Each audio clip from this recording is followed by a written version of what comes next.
Julia Kristeva, a prominent French-Bulgarian psychoanalyst, philosopher, and feminist, made significant contributions to the fields of linguistics, semiotics, and literary theory. One of her key works, Powers of Horror, an essay on abjection, published in the year 1982, delves into the intricate concept of abjection. This text examines how individuals and societies respond to what is considered other or rejected within the human psyche. It offers an in-depth analysis of how abjection is linked to the formation of identity and culture. Kristeva argues that abjection is an integral part of human experience, not just in individuals but also in the broader societal context. The notion of abjection in psychoanalysis. Kristeva's theory of abjection is deeply rooted in psychoanalytic thought, particularly drawing from the works of Sigmund Freud and Jacques Lacan. While Freud explored the role of repressed desires and the unconscious in human development, Kristeva extends these ideas by introducing the concept of abjection, which refers to the rejection of something that is neither subject nor object. The abject is the in-between, the state that is unnameable, yet powerful in its influence. Kristeva suggests that the abject emerges in relation to the I or the self, as the subject must distinguish itself from what it rejects or finds repulsive.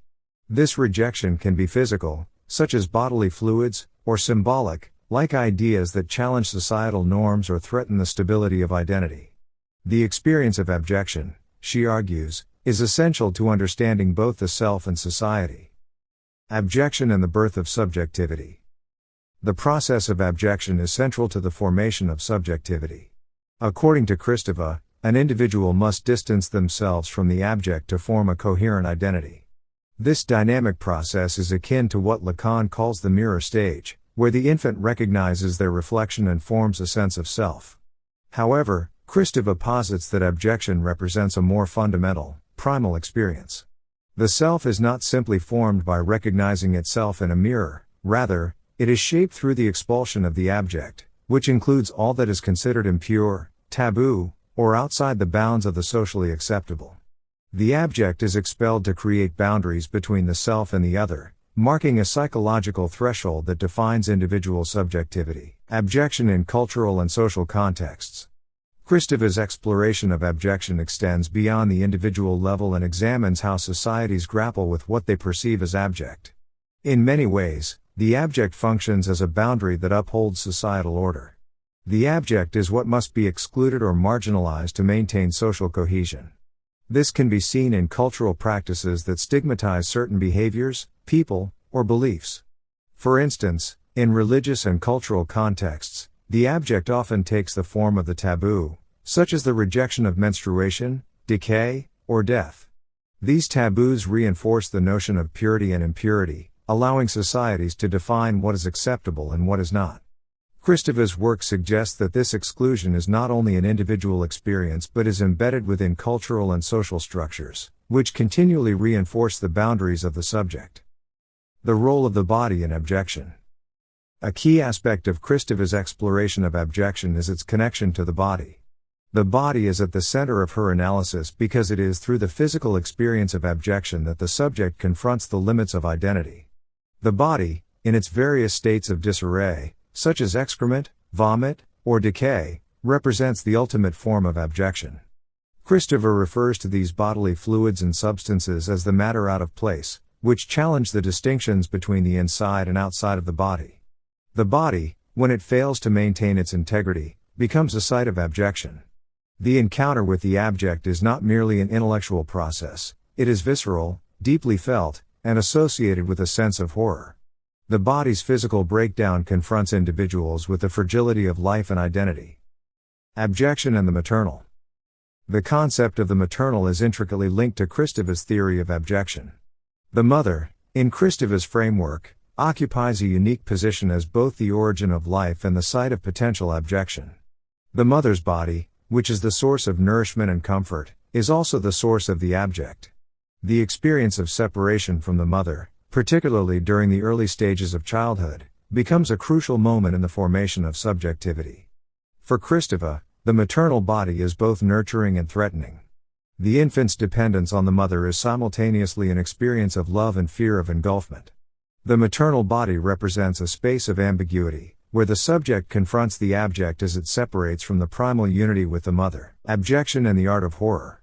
In Powers of Horror, Kristeva also touches upon how the concept of abjection is represented in art and literature. Horror, she argues, is an aesthetic experience that allows individuals to confront the abject in a controlled environment. Art, particularly the horror genre, provides a space where individuals can engage with what they normally reject or find repulsive in the real world. This encounter with the abject through art enables a kind of psychological and emotional purging, as the viewer is confronted with that which is horrifying and uncanny. Kristeva examines how horror in literature and film, through its portrayal of death, decay, and the grotesque, allows individuals to negotiate their relationship with the abject and, by extension, with their own sense of identity. Abjection in literature and film. Kristeva's essay offers a rich exploration of how the abject is represented in literary and cinematic texts. She draws on examples from a wide range of works, including the writings of French novelist Georges Bataille and the films of directors such as David Lynch and Luis Buñuel. In her analysis, Kristeva illustrates how these works utilize abject imagery to evoke a sense of unease and horror. This evokes a deep-seated fear of the breakdown of boundaries between the self and the other, the inside and the outside, and the living and the dead. Literature and film, she argues, are powerful tools for exploring the abject, as they enable audiences to confront their own fears about what is excluded from their conscious selves. These works serve as a mirror to society's anxieties and repressions, making the abject a crucial part of the human experience. Abjection and the political dimension. Kristeva's theory of abjection also has significant political implications. In Powers of Horror, she suggests that the abject plays a central role in the formation of social and political hierarchies.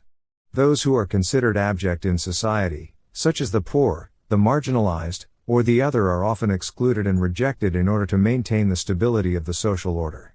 In this way, abjection is closely linked to power and control.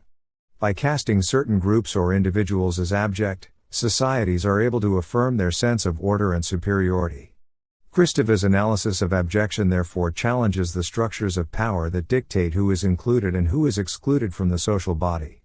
This political dimension of abjection underscores its relevance to social justice and liberation. Kristeva's Powers of Horror remains a foundational text in the study of abjection, and its influence continues to shape contemporary critical thought. Her exploration of the abject challenges conventional notions of identity, purity, and social order, offering a new lens through which to understand the complexities of human experience. By analyzing how the abject operates both within the individual and within society, Kristeva provides a framework for understanding how fear, horror, and rejection play a crucial role in the construction of identity. Her work is particularly relevant today as we continue to grapple with questions of marginalization, exclusion, and the boundaries of the self. Ultimately, Powers of Horror offers a profound meditation on the limits of human experience and the ways in which the abject continually reshapes our understanding of the world.